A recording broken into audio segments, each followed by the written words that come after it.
Hello friends. आज हम इस वीडियो में बीपीएससी टीआरई 3.0 क्लास 6 to 10 के लिए मोस्ट इंपॉर्टेंट 40 एमसीक्यू को डिस्कस करेंगे। सब्जेक्ट है मेरा भूगोल, सेट नंबर है 9। इससे पहले ऑलरेडी हमने 8 सेट करा रखा है, उसका लिंक डिस्क्रिप्शन में दिया हुआ है या फिर प्लेलिस्ट में जाके चेकआउट कर सकते हैं।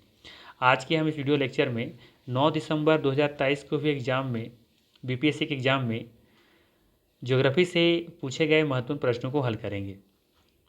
ठीक है, तो चलिए फिर शुरू करते हैं आज का पहला सवाल से। आज का पहला सवाल है, निम्नलिखित में से कौन सा भारत का सबसे पूर्वी देशांतर और सबसे दक्षिणी अक्षांश है। सवाल पूछा जा रहा है आपसे कि निम्नलिखित में से कौन सा भारत का सबसे पूर्वी देशांतर और सबसे दक्षिणी अक्षांश है। ठीक है, तो ध्यान रखिएगा, इसके लिए एक ट्रिक है, वो ट्रिक याद रख लीजिएगा। तो कहीं से पूछे, पूर्वी पूछे, पश्चिमी पूछे, कोई मतलब नहीं है, बस आपको याद दे रखना है। ट्रिक ये कि पहले लिखिएगा 8, ठीक है, फिर लिखना है आपको 7 और फिर लिखना है 8 और फिर लिखना है 7। यहाँ लिखना है आपको 25 और यहाँ लिखना है 4। 7 से कम कर दीजिए 6 और 8 से कम कर दीजिए 7 और यहाँ 3 का टेबल लिख लीजिए 3, 6 और यहाँ पे 9। ठीक है ना, इतना अगर कर लेते हैं, बस यहाँ पे क्या करना है आपको, एक बॉक्स बना लेनी है इस तरीके से। ठीक है, इससे होगा क्या, इससे ये पता चल जाएगा आपका कि ये जो आपका है 8 degree 4 minute, 37 degree 6 minute, 68 degree 7 minute और 97 डिग्री 25 मिनट। ठीक है, तो ये हो गया आपका दक्षिणी दक्षिणी दक्षिणी मतलब कि अक्षांशीय विस्तार। ठीक है, ये हो गया आपका अक्षांशीय विस्तार और ये हो गया आपका देशांतरीय विस्तार। राइट, तो बस यही है। आप पूछा है, आपसे क्या देखिए जरा, पूछा है भारत का सबसे पूर्वी देशांतर, तो पूर्वी देशांतर कौन है, नीचे वाला है। और सबसे बोला है पूर्वी, तो सबसे पूर्वी कौन सा हो जाएगा, 97 हो जाएगा, बड़ा वाला। तो देखिए 97 खोजिए कहाँ पे, इसमें नहीं है, इसमें और इसमें है। और फिर क्या लिखा है 97 डिग्री 25 मिनट, तो 25 मिनट इसमें नहीं है, तो इसका मतलब है सही आंसर कौन सा हो जाएगा, बी ऑप्शन।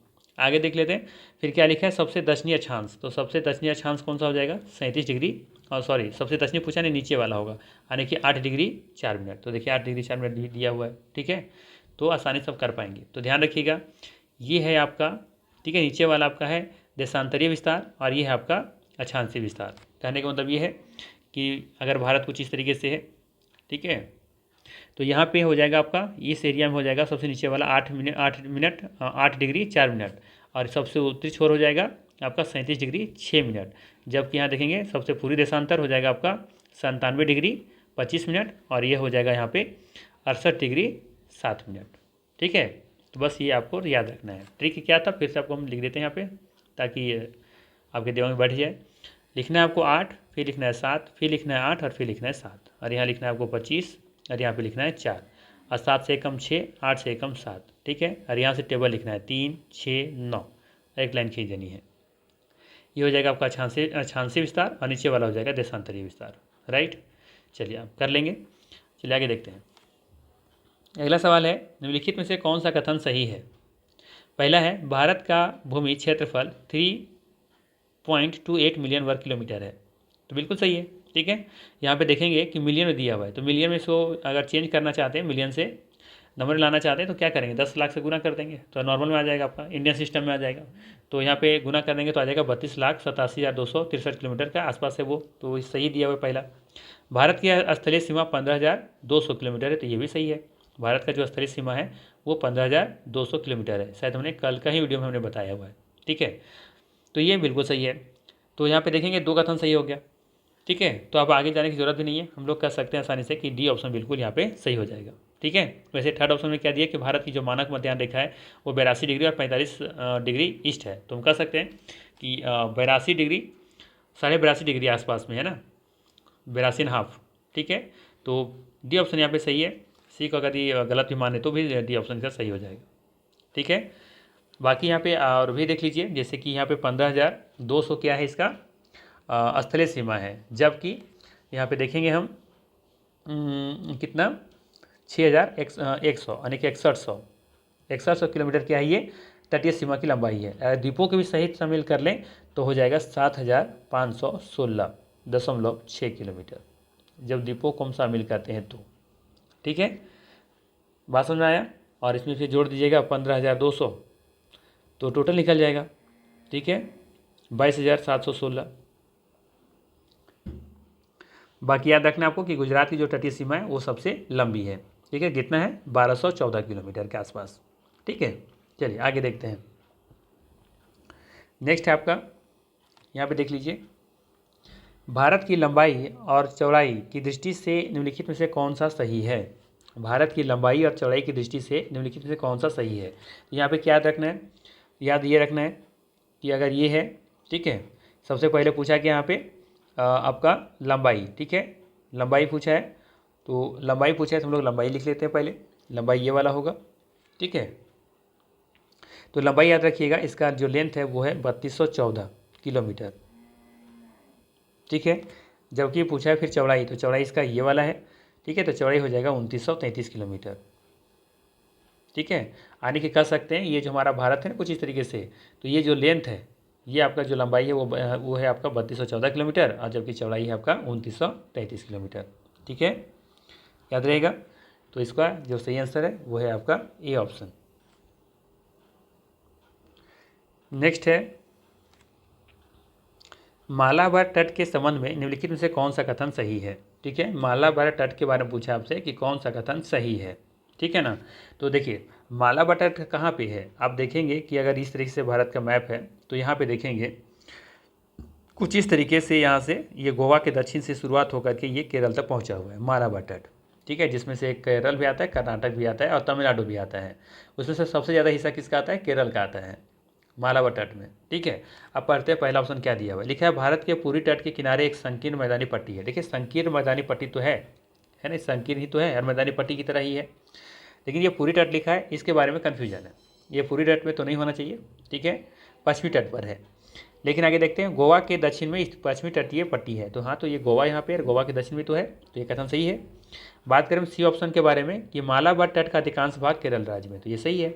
ठीक है, तो यहाँ पे जो सही आंसर हो जाएगा, यहाँ भी देखेंगे कि बी और सी तो सही है, तो इसका मतलब कि डी ही इसका सही आंसर होगा। राइट, चलिए आगे देखते हैं।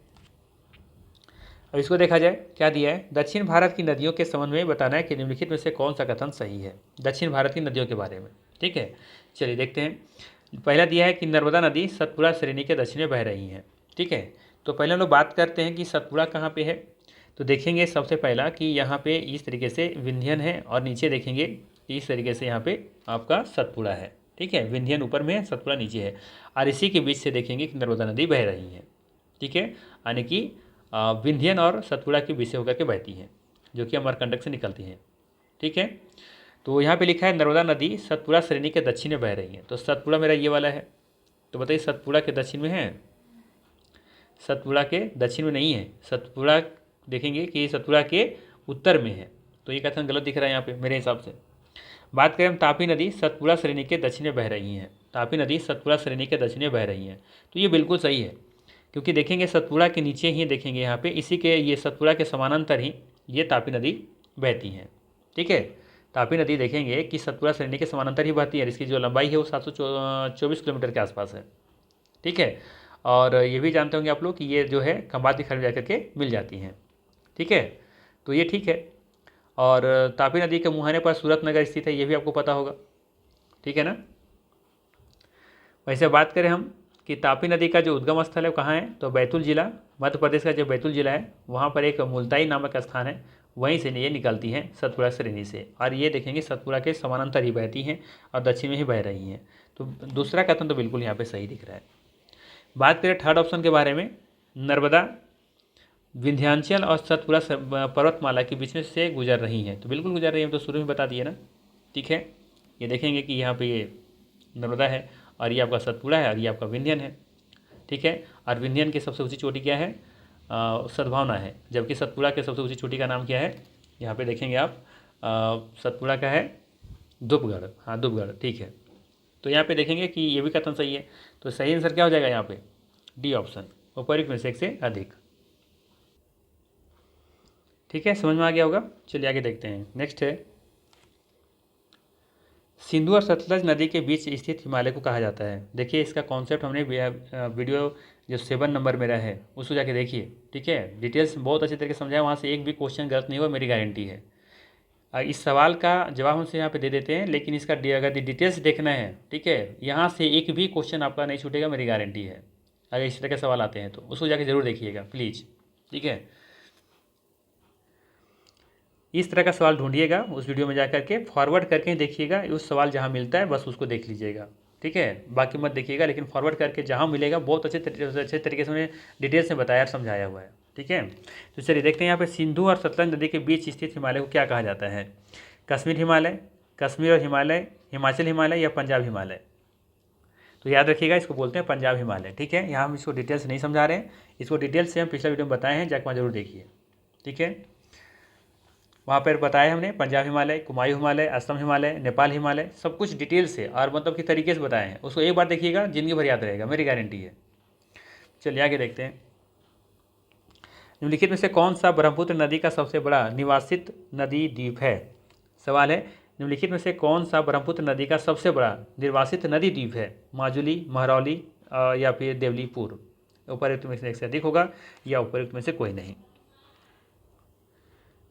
सही आंसर हो जाएगा यहाँ पे ए ऑप्शन, ठीक है, माजुली। माजुली देखेंगे ब्रह्मपुत्र नदी की सबसे बड़ा निर्वासित नदी द्वीप है, ठीक है, कोई दिक्कत नहीं यहाँ पे। और ध्यान रखिएगा कि वर्ष 2016 में इसे यानी कि जो माजुली द्वीप है भारत का द्वीपीय जिला घोषित किया गया था, ठीक है।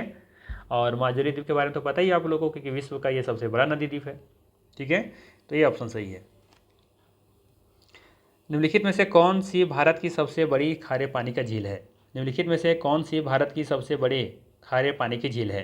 सांभर, पुलिकट, चिल्का? ये सब क्वेश्चन को मैंने ऑलरेडी हम करवा रखे हैं। अगर मेरा सेट देखेंगे, लगता है 40-50 सेट हम करवाए हैं। अगर सारा अगर आप लोग देख जाते हैं तो मेरी गारंटी है कि इससे सवाल एक भी बाहर नहीं रहेंगे, ठीक है। हाँ, करंट अफेयर से जो क्वेश्चन कुछ घुसाएगा वो अलग होगा, लेकिन जो बेसिक जो क्वेश्चन है ना उसको जाके देखिए, मेरी गारंटी ये सब क्वेश्चन वहीं से हैं। तो इसका आंसर क्या होगा बताइए? भारत की सबसे बड़ी खारे पानी की झील कौन सी होगी? इसका सही आंसर हो जाएगा चिल्का झील, ठीक है। चिल्का झील भारत की सबसे बड़ी खारे पानी का झील है और ये उड़ीसा राज्य में स्थित है, ठीक है। याद रखिएगा यह भारत के सबसे खारे पानी के बृहत्तम यानी सबसे बड़ा लेगुन झील भी है, ठीक है। और यह जो झील है ना, ये झींगा मछली के लिए उत्पादन के लिए प्रसिद्ध है, इसको याद रखिएगा, झींगा मछली के लिए, ठीक है। तो यहाँ पे सी ऑप्शन बिल्कुल सही हो जाएगा, चिल्का झील, ठीक है। बात करें सांभर झील के बारे में तो ये राजस्थान में है, ठीक है, ये आपका राजस्थान में है, ठीक है। और ये क्या है? एक खारे पानी का झील है, ठीक है, सांभर झील, ठीक है ना। चलिए आगे देखते हैं। पुलिकट कहाँ है? कमेंट कीजिए, कुछ आप लोग भी मेहनत कीजिए, बताइए जरा कि ये पुलिकट झील कहाँ है। नेक्स्ट है, सुंदरवन के संबंध में निम्नलिखित में से कौन सा कथन सही है? सुंदरवन के संबंध में निम्नलिखित में से कौन सा कथन सही है? यह विश्व का सबसे बड़ा डेल्टा है, इसका नाम सुंदरी पेड़ के नाम से लिया गया है, यह रॉयल बंगाल टाइगर का घर है, उपयुक्त में से अधिक होगा या उपयुक्त में से कोई नहीं होगा। तो यहाँ पे देखेंगे कि तीनों का तीनों कथन सही है, ठीक है। यह विश्व का सबसे बड़ा डेल्टा भी है, इसका नाम सुंदरी पेड़ के नाम से लिया गया है और यह रॉयल बंगाल टाइगर का घर भी है, ठीक है। तो डी ऑप्शन सही हो जाएगा यहाँ पे, ठीक है। ध्यान रखिएगा। तो यहाँ पे एक पॉइंट और भी सवाल पूछा जा सकता है कि मैग्रोव जो सुंदरी वन है ये कहाँ कौन सा वन में देखने को मिलेंगे? तो मैग्रोव वन में, ठीक है। मैग्रोव वन में सुंदरी नामक वृक्ष अधिक पाई जाती हैं, ये पॉइंट को भी ध्यान में रखिएगा। और पूरे भारत में बात करें तो मैग्रोव वन की जो फैला हुआ है वो 4992 वर्ग किलोमीटर में फैला हुआ है, ठीक है। चलिए नेक्स्ट देखते हैं। अगला सवाल है, निम्नलिखित में से किस नदी के किनारे भारत का दूसरा सबसे बड़ा जलप्रपात शिव समुद्र में स्थित है? बताइए, ये भी सवाल हमने करवाया कि नहीं। निम्नलिखित में से किस नदी के किनारे भारत का दूसरा सबसे बड़ा जलप्रपात शिव समुद्र में स्थित है? कावेरी नदी, कृष्णा नदी या महानदी? सही आंसर हो जाएगा कावेरी नदी, ठीक है। यहाँ पे कावेरी नदी सही आंसर हो जाएगा, ये ऑप्शन बिल्कुल सही है। और बताइए जरा कि कावेरी नदी कहाँ से निकलती है? तो कावेरी नदी निकलती है कर्नाटक से। कहाँ से निकलती है? कर्नाटक से। कर्नाटक के कहाँ से निकलती हैं? तो ये ब्रह्मगिरी पहाड़ी से निकलती हैं, ठीक है। कोडगू जिला करके कुछ है, ठीक है, वहीं से ब्रह्मगिरी पहाड़ी से निकलती हैं, कर्नाटक से, ठीक है। और इसे दक्षिण भारत का गंगा की उपमा भी प्रदान की गई है, ठीक है ना। तो यहाँ पे ये ऑप्शन बिल्कुल सही हो जाएगा। और इसका कुछ सहायक नदी का नाम भी याद रख लीजिए, अच्छा रहेगा, ठीक है। सहायक नदी में याद करिए एक दो का नाम, जैसे कि एक हेमावती का नाम याद रखिएगा, अक्सर ये पूछ लिया जाता है। हेमावती हो गया, लोका पानी हो गया, लोकवा पानी, ठीक है, और भवानी, अमरावती, ये सब नाम याद रख लीजिएगा। चलिए आगे देखते हैं। देखिए क्या है सवाल, कोरियोलिसिस बल के संबंध में निम्नलिखित में से कौन सा कथन सही है? ठीक है, कोरियोलिसिस बल के संबंध में कौन सा कथन सही है बताना है आपको। पहला, इसकी उत्पत्ति पृथ्वी के घूमने के कारण होती है। बी में दिया है, यह उत्तरी गोलार्ध में हवाओं के दाईं ओर और दक्षिणी गोलार्ध में बाईं ओर विक्षेपण के जिम्मेदार है। सी में दिया है कि इसकी उत्पत्ति वायु के तापमान एवं दबाव में परिवर्तन के कारण होती है। तो यहाँ भी देखेंगे कि डी ऑप्शन सही है, एक से अधिक यहाँ पे कथन देखेंगे कि सही दिया हुआ है। ठीक है, पहला क्या दिया हुआ है कि इसकी उत्पत्ति पृथ्वी के घूमने के कारण होती है, बिल्कुल सही है। बाकी देखें यहाँ पे बी ऑप्शन के बारे में, तो बी भी सही है कि यह उत्तरी गोलार्ध में हवाओं के दाईं ओर और दक्षिणी गोलार्ध में बाईं ओर विक्षेपण के लिए जिम्मेदार है। ठीक है, तो हवाओं के हमेशा ध्यान रखिएगा, हवाओं के विपरीत चलता है ये। ठीक है, तो ध्यान रखिएगा कि कोरियोलिसिस बल जो है ना, इसका जो कारण है, उत्तरी गोलार्ध में वायु की गति का दिशा के दाएं और दक्षिणी गोलार्ध में गति के दिशा के बाईं ओर ये बल लगाता है। ठीक है, तो ये भी सही है। बाकी यहाँ पे देखेंगे सी भी सही है कि इसकी उत्पत्ति वायु के तापमान और दबाव में परिवर्तन के कारण होता है, तो सी भी सही है। तो डी ऑप्शन यहाँ पे बिल्कुल सही हो जाएगा इसका। इस तरह के सवाल हमने पहले भी करवा रखा है मॉडल सेट में। नेक्स्ट है, विश्व में सर्वाधिक वर्षा वाला स्थान मानसरोवर किस राज्य में स्थित है। आसान सा सवाल है, ज़्यादा डिस्कस करने की जरूरत नहीं है, मेघालय इसका सही आंसर हो जाएगा। ठीक है, इससे पहले चेरापूंजी था। ठीक है, और कल ही की वीडियो में हमने बताया था। यहाँ पे बताइए जरा कि इसमें यहाँ पे कितना बारिश होता है। ध्यान रखिएगा, यहाँ पे एक वर्ष में लगभग 11,871 मिलीलीटर से भी अधिक वर्षा हो जाता है। ठीक है, ध्यान रखिएगा 11,871 मिलीलीटर से भी अधिक वर्षा यहाँ पे होती है। ठीक है, चलिए आगे देखते हैं। नेक्स्ट है,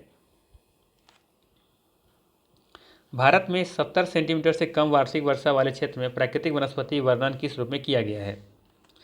जहाँ पे 70 सेंटीमीटर से कम वर्षा होता है उस क्षेत्र को हम लोग क्या कहते हैं, उष्णकटिबंधीय मानसून वन या फिर उष्णकटिबंधीय कांटे और झाड़ियाँ, उष्णकटिबंधीय रेगिस्तानी जंगल।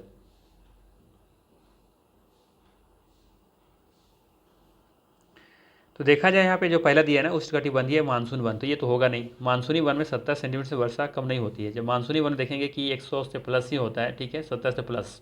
ठीक है, तो ये तो नहीं होगा। 80 में देखेंगे कि यहाँ पे बहुत कम बारिश होती है, 50 से भी कम होता है। ठीक है, 40 से मान सकते कम होता है, लेकिन 70 सेंटीमीटर से कम अगर दिया हुआ है तो ये उष्णकटिबंधीय कांटे और झाड़ियों में प्राकृतिक वनस्पति में रखा जाएगा। ठीक है, बी ऑप्शन यहाँ पे सही होगा। ठीक है, ध्यान रखिएगा। और ये वाला जो क्षेत्र है, ये वन देखने को कहाँ मिलेगा, तो गुजरात से लेकर के राजस्थान एवं पंजाब के भागों में मिल जाएगा देखने को। ठीक है, और इस प्रकार के वन में बबूल, बेर, खजूर, खैर, नीम, खेजड़ी, ये सब चीज़ देखने को मिल जाएंगे। ये सब पेड़ पौधे देखने को मिल जाएंगे। ठीक है, चलिए आगे देखते हैं। नेक्स्ट है, भारत में चंदन किस प्रकार की प्राकृतिक वनस्पति में पाया जाता है। ठीक है, चंदन बताना आपको कि जो चंदन है ना, वो किस प्रकार की प्राकृतिक वनस्पति में पाया जाता है।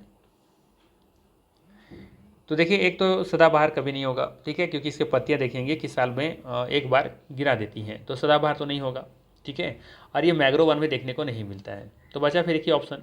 ठीक है, कौन सा ऑप्शन बच गया है, ये ऑप्शन उष्णकटिबंधीय पर्णपाती वन। ठीक है, अगर ये कॉन्सेप्ट क्लियर है तो आप आसानी से टिक लगा सकते थे। ठीक है, तो ध्यान रखिएगा, भारत में चंदन उष्णकटिबंधीय पर्णपाती वनस्पति में पाया जाता है। और यहाँ पे वर्षा कितना होता है, तो 100 से 200 सेंटीमीटर के आसपास होता है, इसके बीच में होता है। ठीक है, कोई दिक्कत नहीं है। नेक्स्ट है, निम्नलिखित में से कौन सी विशेषता भारत में उष्णकटिबंधीय सदाबहार वनों से संबंधित है। लीजिए, आपसे पूछ रहा है अब आपसे पूछ रहा है कि भारत में उष्णकटिबंधीय सदाबहार वनों से संबंधित विशेषता बताना है आपको। ठीक है, ये पूछा है आपसे। तो देखिए, सदाबहार वन है तो जाहिर सी बात है वहाँ वर्षा ज़्यादा होगी। ठीक है, तो बात करें पहला ऑप्शन के बारे में कि यह 200 सेंटीमीटर से अधिक उच्च तापमान और अधिक वर्षा वाले क्षेत्र में केंद्रित है, बिल्कुल सही है। ठीक है, 200 सेंटीमीटर से अधिक यहाँ पे बारिश भी होगी और उच्च तापमान भी रहेगा और अधिक वर्षा भी होगा। ठीक है, तो ये ऑप्शन यहाँ पे सही दिख रहा है। पेड़ सदाबहार होते हैं, घने होते हैं, ऊंचे होते हैं और स्तरीकृत होते हैं, तो ये भी सही है। ठीक है, घने मतलब ये है कि घने और ऊंचे क्यों होते हैं, क्योंकि देखेंगे कि धूप सूर्य की किरणें पाने के लिए वो क्या करते हैं, जिससे घना होते हैं ना, जंगल घने होते हैं, तो वहाँ पर धूप नहीं पड़ता है, सिर्फ धूप पाने के लिए। ठीक है, और एटमॉस्फेयर को मतलब कह सकते हैं क्या, हाँ मतलब ये कह सकते हैं कि धूप पाने के लिए वो मतलब कि लंबे हो जाते हैं, आगे निकल जाते हैं। ठीक है, तो ये भी सही है। सी में दिया है कि सभी पेड़ एक विशेष मौसम में एक साथ अपनी पत्तियां गिराते हैं। तो देखिए, उस सदाबहार लिखा हुआ है सदाबहार के बारे में कि सभी पेड़ एक विशेष मौसम में एक साथ अपनी पत्तियां गिराती है, तो ये कथन गलत है। ये सदाबहार वन का खासियत नहीं है, ये पर्णपाती वन का खासियत है। ठीक है। तो यहाँ पे देखेंगे ए और बी सही है, ठीक है, तो डी ऑप्शन सही हो जाएगा यहाँ पे, उपयुक्त में से एक से अधिक। और यहाँ पे देखेंगे कि इसके जो पेड़ पौधे होते हैं ना, ये पेड़ पौधे जो होते हैं इसे बहुत ही कठोर होते हैं, ये भी ध्यान रखिएगा। चलिए नेक्स्ट देखते हैं क्या है। निम्नलिखित में से कौन सा बायोस्फीयर रिजर्व यूनेस्को द्वारा अंतर्राष्ट्रीय स्तर पर मान्यता प्राप्त नहीं है, ठीक है। निम्नलिखित में से कौन सा बायोस्फीयर रिजर्व यूनेस्को द्वारा अंतर्राष्ट्रीय स्तर पर मान्यता प्राप्त नहीं है? नीलगिरी, सुंदरवन, मन्नार की खाड़ी।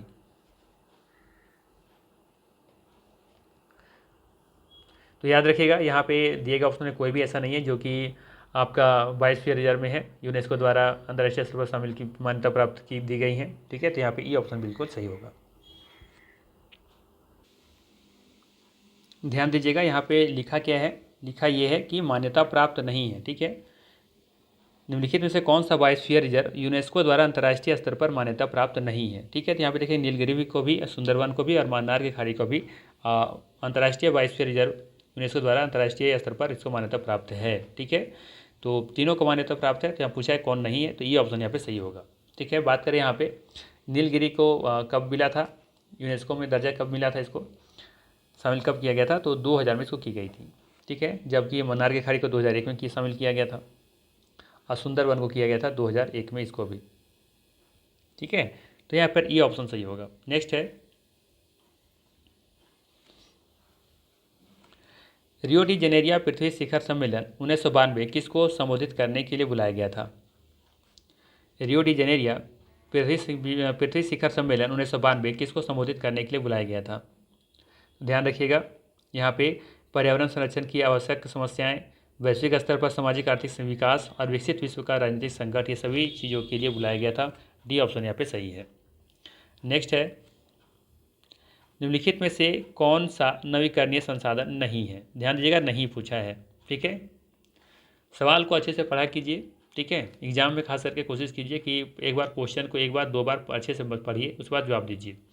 सवाल है निम्नलिखित में से कौन सा नवीकरणीय संसाधन नहीं है, ठीक है। तो पहले इसको ढूंढिए कि कौन सा नवीकरणीय संसाधन है, ठीक है। तो यहाँ पे देखेंगे नवीकरणीय संसाधन में कौन कौन है। तो यहाँ पे देखेंगे मिट्टी भी है, हवा भी है और कृषि भी, ये सभी नवीकरणीय संसाधन है। तो सही आंसर हो जाएगा ये ऑप्शन, ठीक है। समझ में आ रहा है ना? नवीकरणीय संसाधन किसे कहते हैं? वह संसाधन जो लगातार उपयोग के बाद भी समाप्त नहीं होता है, नवीकरणीय संसाधन कहलाता है। जैसे कि सूर्य है, हवा है, जल है, मिट्टी है, ज्वारीय ऊर्जा है, ठीक है ना। ये सभी नवीकरणीय संसाधन के उदाहरण हैं। इसी का जस्ट अपोजिट कर लीजिएगा तो नवीकरणीय संसाधन हो जाएगा। नेक्स्ट है आपका निम्नलिखित में से कौन सा आंदोलन भारत में वनों की कटाई और सामुदायिक वनीकरण की सुरक्षा से संबंधित है? सवाल है निम्नलिखित में से कौन सा आंदोलन भारत में वनों की कटाई और सामुदायिक वनीकरण की सुरक्षा से संबंधित है? बीज बचाओ आंदोलन, नवधान्य आंदोलन, चिपको आंदोलन। सही आंसर हो जाएगा चिपको आंदोलन, ठीक है। यहाँ पे चिपको आंदोलन बिल्कुल सही आंसर हो जाएगा, सी ऑप्शन। बात करें से शुरुआत कब हुई थी? तो 1973 में, ठीक है। यूपी से शुरुआत हुआ था इसका, ठीक है, चमोली जिला से। अब उत्तराखंड में चमोली चला गया, ये बात अलग है। बाकी नवधान्य आंदोलन पूछा जाए तो बताइएगा 1984 में इसका शुरुआत हुआ था, ठीक है। चलिए नेक्स्ट देखते हैं। बहुउद्देशीय नदी परियोजना के संबंध में निम्नलिखित में से कौन सा कथन सही नहीं है? बहुउद्देशीय नदी परियोजना के संबंध में निम्नलिखित में से कौन सा कथन सही नहीं है? कौन सा नहीं है? तो हम लोग देखते हैं पहले कौन सा बहुउद्देशीय परियोजना का उद्देश्य है, ठीक है। पहला क्या दिया है, इसे बाढ़ को नियंत्रित करने और अतिरिक्त पानी को पानी की कमी वाले क्षेत्रों में मोड़ने के लिए विकसित किया गया है, ठीक है, सही है। बी में क्या दिया है, यह नहर सिंचाई के विकास और जल विद्युत उत्पादन के लिए एक एकीकृत योजना है, ये भी सही हो सकता है। सी में दिया है कि जलाशयों का निर्माण जल भंडारण और जलीय कृषि के विकास के लिए किया जाता है। तो यहाँ पे देखेंगे ये बहुउद्देशीय नदी घाटी परियोजना का उद्देश्य नहीं है, ठीक है। जलाशयों का निर्माण करना, जल भंडारण करना, जलीय कृषि के विकास के लिए किया जाना, ये सभी इसका उद्देश्य नहीं है, ठीक है। तो सी ऑप्शन ही सही हो जाएगा फिर ये, ठीक है। अगर ये बहुउद्देशीय परियोजना का उद्देश्य नहीं है तो पूछा है कौन सही नहीं है, तो यही सही नहीं है, फिर सही हो जाएगा, ठीक है। देखिए इस तरह का सवाल को ऐसे कीजिए, पूछा है नहीं है तो पहले देखिए कौन है और जो बच जाएगा वो नहीं है, ठीक है। चलिए आगे देखते हैं। निम्नलिखित में से कौन सा राज्य भर के सभी घरों में छत पर वर्षा जल संचयन संरचना को अनिवार्य बनाने वाला पहला राज्य है? सही आंसर हो जाएगा तमिलनाडु। कई बार हम बता चुके हैं अपने प्रैक्टिस सेट में, ठीक है। और इस योजना की शुरुआत 2001 में शुरू की गई थी, ठीक है। और ये जब योजना लाई गई थी, इसके बाद देखेंगे कि वहाँ का जो पानी का स्तर है अच्छा खासा बढ़ गया था, है ना। 50% तक वृद्धि देखी गई थी वहाँ तक, ठीक है। तो ये ध्यान रखिएगा। नेक्स्ट है, गुजरात में नर्मदा नदी पर बने सरदार सरोवर बांध के लाभों में निम्नलिखित में से कौन सा राज्य समूह शामिल है? गुजरात में नर्मदा नदी पर बने सरदार सरोवर बांध के लाभों में निम्नलिखित में से कौन सा राज्य समूह शामिल है? महाराष्ट्र, गुजरात, आंध्र प्रदेश, मध्य प्रदेश, या फिर महाराष्ट्र, मध्य प्रदेश, गुजरात और राजस्थान, या फिर कर्नाटक, गुजरात, मध्य प्रदेश और राजस्थान, या फिर उपर्युक्त में एक से अधिक। तो यहाँ पे देखेंगे कि गुजरात में नर्मदा नदी पर बने सरदार सरोवर बांध के लाभों में जो शामिल राज्य हैं वो हैं आपका यहाँ पे महाराष्ट्र है, मध्य प्रदेश है, गुजरात है और राजस्थान है, ठीक है। बी ऑप्शन यहाँ पे सही दिख रहा है, ठीक है, ध्यान रखिएगा। आप लोगों को पता होगा कि सरदार सरोवर बांध जब बन रहा था तो कोई एक लेडीज़ थी, ठीक है, इसका विरोध किया था। पता है उस लेडीज़ का नाम क्या है? मेघा पाटेकर, ठीक है। कब किया गया था? 1980 के दशक में, ठीक है। 1980 के दशक में सरदार सरोवर बांध का विरोध किया था मेधा पाटेकर ने। ये भी सवाल पूछा जाता है। तो नर्मदा बचाओ आंदोलन के जनक कौन है? मेघा पाटेकर हैं, ठीक है ना। चलिए आगे देखते हैं। भारत में खेती के आदिम रूप के लिए निम्नलिखित में से कौन सा शब्द प्रयोग किया जाता है? भारत में खेती के आदिम रूप के लिए निम्नलिखित में से कौन सा शब्द का प्रयोग किया जाता है? वेबर, पामीडाबी, मिल्पा। यहाँ पे देखेंगे वेबर भी है और पामीडाबी भी है, ठीक है। तो यहाँ पे देखेंगे मिल्पा तो मैक्सिको का है, ठीक है ना। तो यहाँ पे ये जो वेबर है ना, ये मध्य प्रदेश में इसका इस्तेमाल होता है। मध्य प्रदेश में आदिम रूप के खेती को क्या कहते हैं? वेबर कहते हैं यहाँ पे, ठीक है, मध्य प्रदेश। जबकि पामाडाबी उड़ीसा का है, ठीक है, पामाडाबी उड़ीसा का है, ठीक है ना। तो मिल्पा जबकि मैक्सिको का है आपका। तो यहाँ फिर भी देखेंगे कि डी ऑप्शन बिल्कुल सही हो जा रहा है। आंध्र प्रदेश का याद रखिएगा पोड़ू है, ठीक है, आंध्र प्रदेश का पोड़ू, जैसे हम लोग याद करवाए थे ना आपको, ओडू पोड़ू, आंध्रा पोड़ू करके याद करवाए थे आपको। केरल का कुमारी है, ठीक है, और राजस्थान का बन्ना है, तो याद रखिएगा। मिल्पा जो है मैक्सिको का है, ठीक है। तो यहाँ पे डी ऑप्शन यहाँ भी सही हो जाएगा क्योंकि ए और बी सही है। नेक्स्ट है आपका, झूम खेती के संदर्भ में निम्नलिखित में से कौन सा सही मेल है? कौन सा सही मेल है? तो मिल्पा मध्य अमेरिका, ये सही है, ठीक है। मध्य अमेरिका, मैक्सिको में देखेंगे कि मध्य अमेरिका में ही है, तो ये सही है। लद्दाख फिर दिया हुआ है कि मध्य अफ्रीका में है, तो लद्दाख देखेंगे कि ये इंडोनेशिया और मलेशिया में है। और कोनुको देखेंगे यहाँ पे मैक्सिको दे रखा है। बताइए यहाँ पे कौन सा सही मेल है? तो यहाँ पे देखेंगे कि पहला ही ऑप्शन सिर्फ सही है, ठीक है। पहला ऑप्शन सही है कि मिल्पा मध्य अमेरिका के हैं या फिर मैक्सिको के हैं, बात देखी है। लद्दाख जो है वो मलेशिया का है और इंडोनेशिया का है, तो ये गलत दिया हुआ है। और कोनुको जो है ना आपका, ये वेंजुला का है, ठीक है, मैक्सिको का नहीं है। मैक्सिको का हमने बताया ना कि ये मिल्पा है, ठीक है, तो ये गलत है, ये ऑप्शन सही होगा यहाँ। चलिए आगे देखते हैं। भारत में आरंभ में अरेबिका कॉफ़ी की खेती निम्नलिखित में से किस स्थान पर की गई थी? नीलगिरी की पहाड़ी, बाबा बुदान की पहाड़ी पर, या कैमूर की पहाड़ी पर? आसान सा सवाल है, क्या क्या हो जाएगा इसका सही आंसर? बाबा बुदान की पहाड़ी, ठीक है, बी ऑप्शन यहाँ पे सही होगा। नेक्स्ट है, निम्नलिखित में से खनिजों का कौन सा समूह गैर धात्विक श्रेणी से संबंधित है? ठीक है, गैर धात्विक श्रेणी से धात्विक श्रेणी से पूछ रहा है आपसे, ठीक है, गैर धात्विक श्रेणी। तो बात करें हम यहाँ पे पहला ऑप्शन, यहाँ पे तो लोहा आ गया, लोहा इसका आ गया, इसको नहीं लेंगे हम, ठीक है। यहाँ पे देखिए, हाँ ठीक है, यहाँ पे निकेल कोबाल्ट तो नहीं होगा, यहाँ पे अभ्रक ठीक है, चूना पत्थर ठीक है, संगमरमर ठीक है, बी ऑप्शन यहाँ पे सही हो जाएगा। ये जो ग्रुप है ये गैर धात्विक श्रेणी के ग्रुप है, अभ्रक, चूना पत्थर और संगमरमर, तो 136 का बी बिल्कुल सही हो जाएगा। नेक्स्ट है, निम्नलिखित में से कौन सा राज्य भारत में पाइराइट का सबसे बड़ा उत्पादक है? उड़ीसा, बिहार, झारखंड। तो याद रखिएगा, बिहार जो है भारत में पाइराइट का सबसे बड़ा उत्पादक राज्य है, ठीक है, बी ऑप्शन यहाँ पे सही होगा। ध्यान रखिएगा कि भारतीय खान ब्यूरो 2017 का एक रिपोर्ट आया था, उसमें बताया गया था कि बिहार में भारत के लगभग 95% पाइराइट का स्रोत है। कितना? 95%, ठीक है। चलिए नेक्स्ट देखते हैं। भारत में भूतापीय ऊर्जा दोहन केंद्र कहाँ स्थित है? भारत में भूतापीय ऊर्जा दोहन केंद्र कहाँ स्थित है? हिमाचल प्रदेश में पार्वती घाटी पर, लद्दाख में पुगा घाटी पर, या फिर राजस्थान में अरावली पर्वत पर। तो याद रखिएगा यहाँ पे एक से अधिक इसका सही आंसर होगा, डी ऑप्शन सही दिख रहा है। ठीक है, नेक्स्ट है आपका, लौह एवं इस्पात उद्योग के संबंध में निम्नलिखित में से कौन सा कथन सही है? ठीक है, लौह एवं इस्पात उद्योग के संबंध बताना है कि कौन सा कथन यहाँ पे सही नहीं है। अच्छा, नहीं है, ध्यान दीजिएगा, नहीं है। ठीक है, लौह एवं इस्पात उद्योग के संबंध में निम्नलिखित में से कौन सा कथन सही नहीं है? पहला दिया, इसे बुनियादी उद्योग कहा जाता है, इसे प्रकाश उद्योग कहा जाता है, यह कच्चे माल की निकटता वाले क्षेत्रों में स्थित है। तो उपयुक्त में से अधिक होगा या उपयुक्त में से कोई नहीं। तो यहाँ पे देखेंगे पहले की कौन सही है। तो पहला तो सही दिया है कथन कि इसे बुनियादी उद्योग कहा जाता है। ठीक है, लौह एवं इस्पात उद्योग को इसे बुनियादी उद्योग कहा जाता है, ये कथन सही है। इसे प्रकाश उद्योग कहा जाता है, ये कथन गलत है, इसे प्रकाश उद्योग नहीं कहा जाता है। ठीक है, और सी में दिया कि यह कच्चे माल की निकटता वाले क्षेत्रों में स्थित होता है, तो ये भी सही है। तो यहाँ पे बी गलत है सिर्फ। नेक्स्ट है आपका, भारत में निम्नलिखित में से कौन से चरम स्थान पूर्व और पश्चिम गलियारे से जुड़े हुए हैं? भारत में निम्नलिखित में से कौन से चरम स्थान पूर्व और पश्चिम गलियारे से जुड़े हुए हैं? पूर्व और पश्चिम, ठीक है, मतलब बात करें कुछ ऐसा।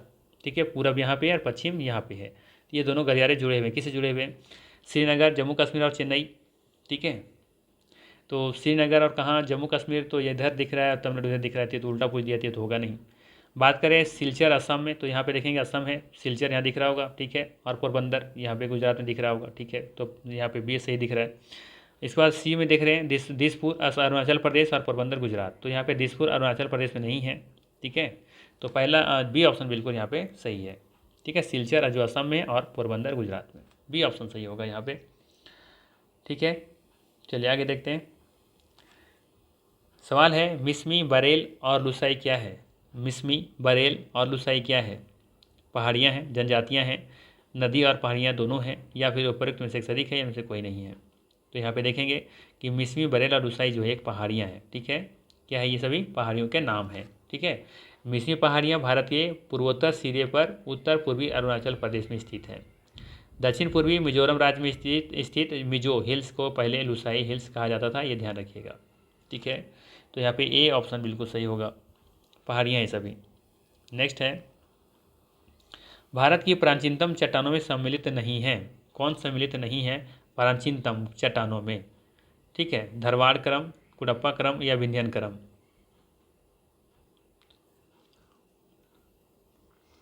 ध्यान रखिएगा, भारत के प्राचीनतम चट्टानों में इनमें से कोई भी शामिल नहीं है। ई ऑप्शन बिल्कुल यहाँ पे सही हो जाएगा। ठीक है, ध्यान रखिएगा, भारत में पाए जाने वाले चट्टानों के क्रम कैसे हैं? आर्कियन है, फिर धरवाड़ है, कुडप्पा है, विंध्यन है और गोंडवाना है। ठीक है, तो यहाँ पे कोई भी देखेंगे कि प्राचीनतम चट्टान में शामिल नहीं है। नेक्स्ट है, असम हिमालय के बारे में पूछा है आपसे। असम हिमालय में हिमरेखा की ऊंचाई कितनी है?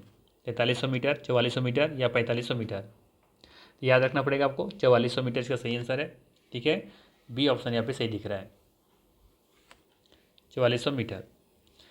नेक्स्ट है, पेन्नार नदी का उद्गम स्थल है। पेन्नार नदी का उद्गम स्थल है, कहाँ पे है इसका? नीलगिरी जो कि तमिलनाडु में है, सह्याद्री जो महाराष्ट्र में है, नंदी पहाड़ी जो कि कर्नाटक में है। तो याद रखना है, नंदी पहाड़ी जो कर्नाटक में है, यहीं से निकलती है पेन्नार की नदी। ठीक है, तो यहाँ पे सी ऑप्शन सही होगा। नेक्स्ट है आपका,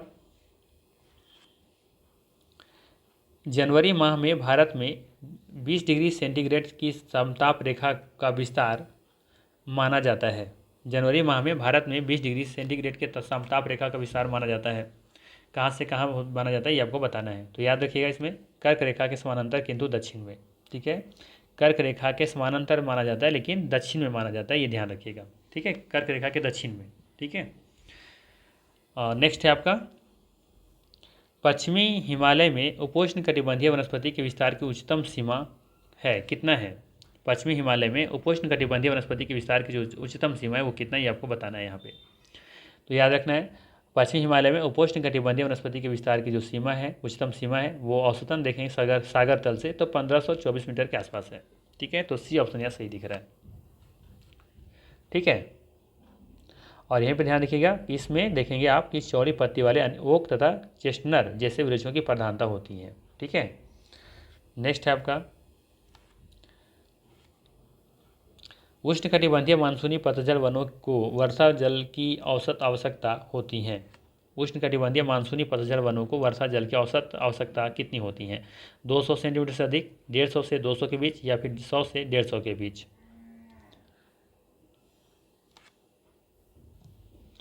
देखा जाए तो थोड़ा सा इस सवाल में थोड़ा सा उलझाया है, क्योंकि आप देखेंगे कि उष्णकटिबंधीय मानसूनी जो पतझड़ वन होते हैं ना, वहाँ पे 70 सेंटीमीटर से 200 सेंटीमीटर तक की वर्षा होती है। कितना? 70 से 200 सेंटीमीटर तक के बीच में। तो देखेंगे यहाँ पे 70 से 200 के बीच में कौन कौन आ रहा है? एक तो आपका बी भी दिख रहा है, ठीक है, और 100 से 150 के बीच भी दिख रहा है, ठीक है, इसी के रेंज में है ना। 70 से लेकर के 200 सेंटीमीटर के बीच में होता है, ठीक है।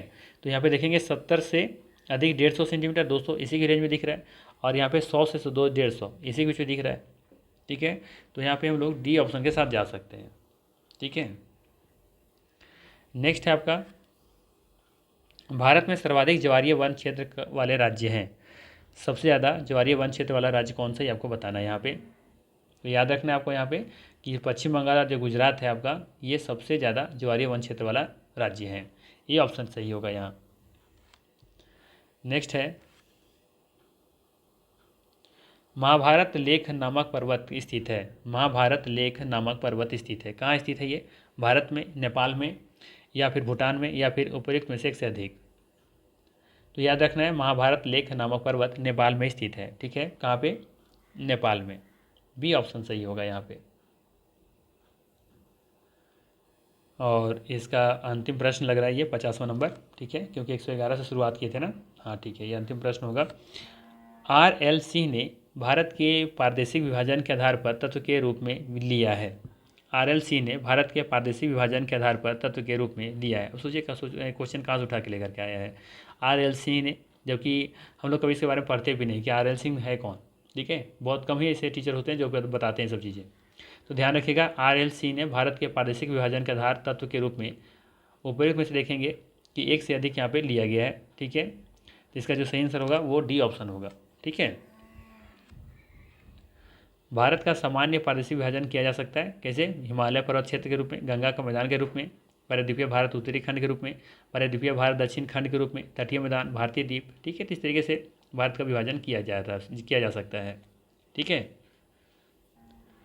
अगर डिटेल से अगर बात करें हम RLC के बारे में, तो ये भारत के प्रादेशिक भूगोल में 4 बृहद, 28 मध्यम, 67 प्रथम क्रम के और 192 द्वितीय क्रम के और 484 तृतीय क्रम के प्रदेशों में विभाजित किया है। अगर याद रखना चाहें तो रखें।